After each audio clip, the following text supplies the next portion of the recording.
Hello everybody, John from Movie Burners here, back with another movie review, and today I'm going to be discussing a film which I'd honestly rank in my all-time probably top 20 films.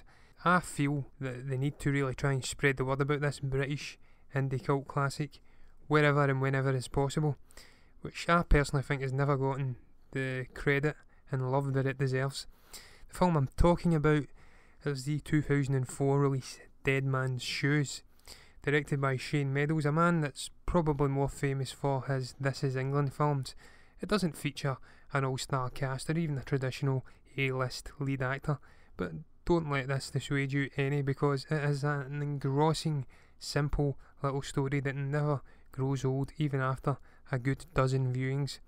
It focuses almost entirely on Richard, played by Paddy Considine, a disaffected soldier who, upon returning to his hometown, discovers that his younger disabled brother, Anthony, played by Toby Kebbell, has been on the receiving end of bullying from a manipulative group of goons made up of petty criminals and drug peddlers and led by the wannabe gangster Sonny, played by Gary Stretch. They are borderline untouchable within their little local community and almost completely unaware of the pain that is about to be inflicted upon them. The first time we see Richard is when he turns up in an apartment block dressed in an army boiler suit and full-blown gas mask to terrorise 3 of the gang members in the midst of a cocaine-fuelled get-together. He somehow manages to get inside the building before nicking a bag full of drugs in the confusion that ensues before disappearing without a trace. And when he has a tense war of words at a local pub with Herbie, played by Stuart Woffenden, one of the men spooked from the night before, it doesn't take long for the latter to put 2 and 2 together and pass on his concerning realisation that Richard is indeed the man terrorising them. What follows is perhaps one of my favourite scenes in a film period. At some point during the night, Richard clearly breaks into several of the group's houses, painting Sonny's face in the style of a clown and also spray painting insults on 2 of the more elderly gentlemen's jackets. This leads to a hilarious altercation after they all converge upon the latter's house, learning of their joint misfortune and then being told the unsettling news of their soon-to-be nemesis' return. The sight of 6 grown men packed into a tiny car pulling up to a semi-deserted street where Richard stands alone with his brother watching from afar has to be seen to be believed. Trust me, the discussion that follows is both brutal in its honesty, humorous for Richard's laid-back, frank delivery, and also absolutely pivotal in the story. It proves to be the turning point from what is a fairly slowish start and kicks off a systematic culling of the group. Sonny, trying to appear calm, collected and in control, is left in no doubt whatsoever that he is completely out of his depth. This is all but confirmed shortly afterwards when one of his goons is brutally murdered with an axe right under his and the others' noses.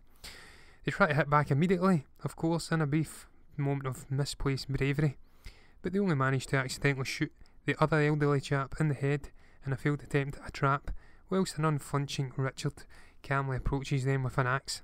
Despite the full horrors of what actually happened to Anthony being laid bare in a fairly slow trickle of flashback scenes darted throughout the film, you never really find yourself questioning the morality of the increasingly brutal murders that take place at the hands of Richard. He's something of an anti-hero admittedly, but I was rooting for him to take out the Sonny-led gang and even laughed at the manner of one particular death, which I'll not reveal. Thankfully, Meadows rewards the audience for this unflinching loyalty when the actual extent of the abuse that took place is properly revealed towards the very end of the film. There's a truly shocking and heart-wrenching twist at this moment too, which I dare not spoil because I honestly rate it up there with The Sixth Sense in terms of how good it is and the effect it has. It really should be experienced firsthand to really be appreciated. Needless to say, Sonny's inevitable downfall is both poetic and memorable. Paddy Considine delivers a real stellar performance as the vengeful Richard. Having seen him in several films since, I would rate this as his best performance. He brought real emotion to the character, and he's one of the primary reasons I do enjoy this film so much. Toby Kebbell went on to be a real fine actor, and watching this, it's really no surprise. If you would have told me he was genuinely suffering from a disability, then I would have believed you, such as the standard of the man's performance here. Just about everyone in this film is perfectly cast. There's a real strong ensemble performance with no real notable poor exceptions springing to mind. Ex-professional boxer Gary Stretch in particular does it very well as Sonny, the main villain of sorts. I really can't recommend this film enough. It has such a well written story that manages to perfectly combine humour, sadness and sheer bloody violence. The soundtrack is incredible too and well worth a listen. If you haven't seen this film, then really do yourself a favour and get it watched, because it is absolutely incredible, and I'll be giving it a perfect 5 out of 5.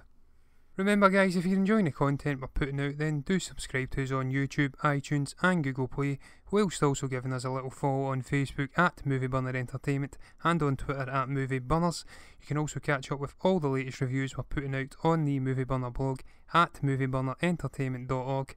Until the next time, goodbye.